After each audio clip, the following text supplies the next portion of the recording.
शादी के बाद आद्या की आज पहली रसोई थी। सासू माँ मीना जी आईं और उससे बोली, बहू खाना तो सारा मैंने बनाकर रख दिया है, तुमसे तो सिर्फ हाथ लगवाएंगे, लेकिन एक मीठा पकवान तो तुम्हें बनाना पड़ेगा। तुम्हें क्या चीज़ सबसे अच्छी बनानी आती है, वह बनाकर सभी मेहमानों को खिलाओ।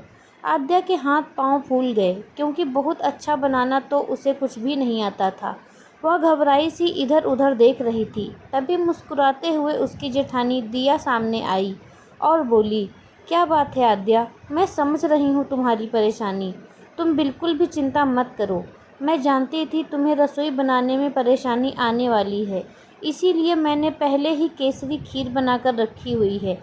तुम तो सिर्फ इतना करो कि उसे अच्छे से गर्म करो और खूब सारे मेवे काट कर डाल दो। सबको बड़े प्यार और विश्वास के साथ सर्व करो। आद्या ने जैसे राहत की सांस ली और कहने लगी, दीदी आप कितनी अच्छी हो। दिया बोली, मेरी कोई बहन नहीं है, बस एक भाई है। मैं हमेशा बहन की कमी महसूस करती हूँ और मैं चाहती हूँ तुम मेरी छोटी बहन बनकर मेरे साथ रहो। बोलो, पसंद है तुम्हें यह रिश्ता? आद्या ने दिया के हाथों को पकड़कर आंखों से लगा लिए और बोली, दीदी नेकी और पूछ पूछ। मैं खुद अपने माता पिता की इकलौती संतान हूँ। मेरा तो ना भाई है ना बहन। मुझे और क्या चाहिए। आप जैसी बड़ी प्यारी बहन मिल गई, मेरा तो जीवन धन्य हो गया। जेठानी के मार्गदर्शन में आद्या ने केसर की खीर को खूब अच्छे से सजाकर मेहमानों को परोसा। सभी की आंखों में प्रशंसा के भाव थे और सभी खीर की बहुत तारीफ कर रहे थे, साथ ही आद्या की भी। शादी की सभी रस्में पूरी हो जाने पर धीरे धीरे सब मेहमान लौटने शुरू हो गए। कुछ ही समय में आद्या ने दिया को घर के कामों में मदद करनी शुरू कर दी। दोनों मिलकर फटाफट सारे काम निपटा लेते और फिर आराम से गपशप करते। कभी बगीचे में बैठकर चाय पीते तो कभी सैर पर चली जाती। दिया की शादी को 6 साल हो चुके थे, लेकिन अभी तक वह माँ नहीं बन सकी थी। सासू माँ अक्सर कहती, पता नहीं बहू तुम मुझे कब पोते का मुंह दिखाओगी। मैं तो तरस गई हूँ। अब दिया क्या बताती, उसमें तो कोई कमी नहीं है, कमी तो उसके पति में थी, लेकिन भारतीय नारी होने के नाते इस बात को अपने मन में ही समाये हुए थी। कुछ महीनों बाद आद्या गर्भवती हुई। जिस दिन यह बात दिया को पता चली, उसकी खुशी का ठिकाना ही नहीं था। वह कहने लगी, मुझे ऐसा लग रहा है जैसे मैं ही गर्भवती हुई हूँ। खुशी से उसने आद्या को चूम लिया और उसे समझाने लगी कि इस अवस्था में उसे क्या करना है और क्या नहीं करना। उसकी तबीयत, खान पान का वह बहुत ध्यान रखने लगी। जो कुछ उसका खाने का मन होता, कभी खट्टा मीठा चटपटा, उसे बनाकर खिलाती। सासू माँ भी बहुत प्रसन्न थी कि बड़ी बहू ना सही, छोटी बहू तो उन्हें दादी बनने का अवसर दे रही है। दिया एक बड़ी बहन की तरह सही मार्गदर्शन आद्या को दे रही थी। हर बार डॉक्टर के पास चेकअप के लिए वह खुद उसे लेकर जाती।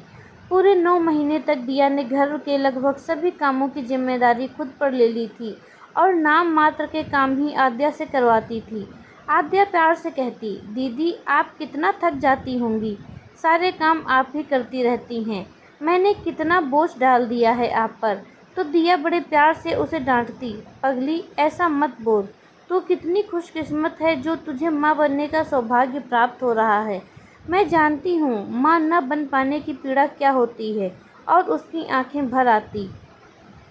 डॉक्टर ने कह दिया था कि आद्या के शरीर में खून की कमी के कारण ऑपरेशन के वक्त खून की ज़रूरत पड़ सकती है, इसीलिए आप तैयारी करके रखिए। दिया ने फौरन कह दिया, मेरा ब्लड ग्रुप ओ पॉजिटिव है, मैं यूनिवर्सल डोनर हूँ, जब भी ज़रूरत हो आप मेरा खून ले सकते हैं, मैं डिलीवरी के वक्त भी मौजूद रहूँगी।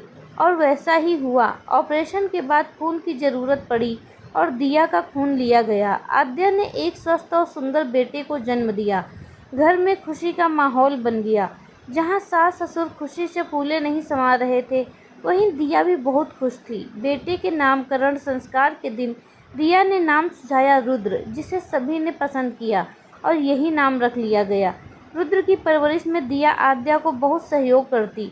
कभी प्रेम से उसे घुमाने ले जाती, उसके साथ खेलती, बातें करती। जरा सा भी वह रोता तो फौरन उसे उठा सीने से लगा थपकी देने लगती, लोरी सुनाती। ऐसा लगता अपने अंदर की सारी ममता रुद्र पर लुटा रही हो।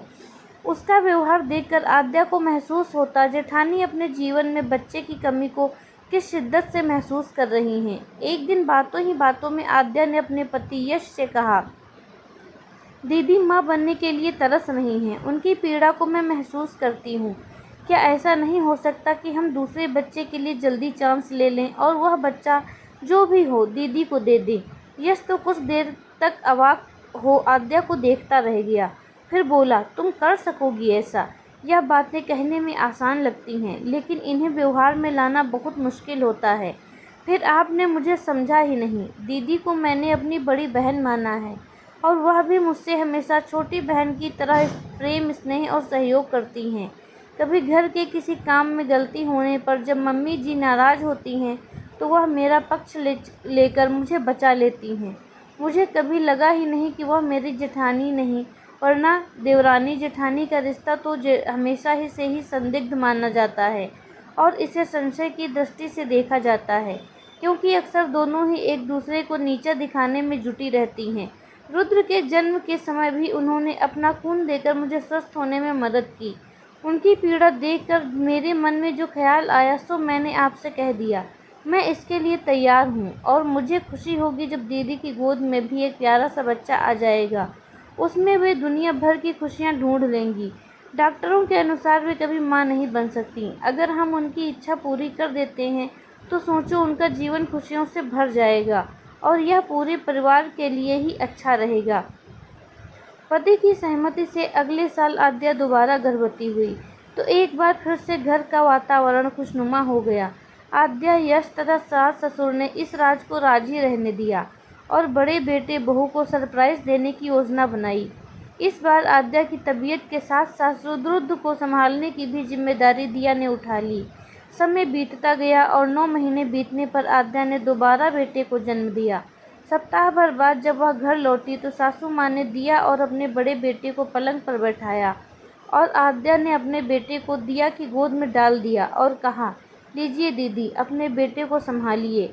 दिया अवाक रह गई। आद्या के जेठ भी हैरानी से बच्चों को देखने लगे। दोनों के मन में एक ही प्रश्न उठा, कहीं वे सपना तो नहीं देख रहे हैं? उनके जीवन में इतनी बड़ी खुशी भी आ सकती है, वे तो सोच भी नहीं सकते थे।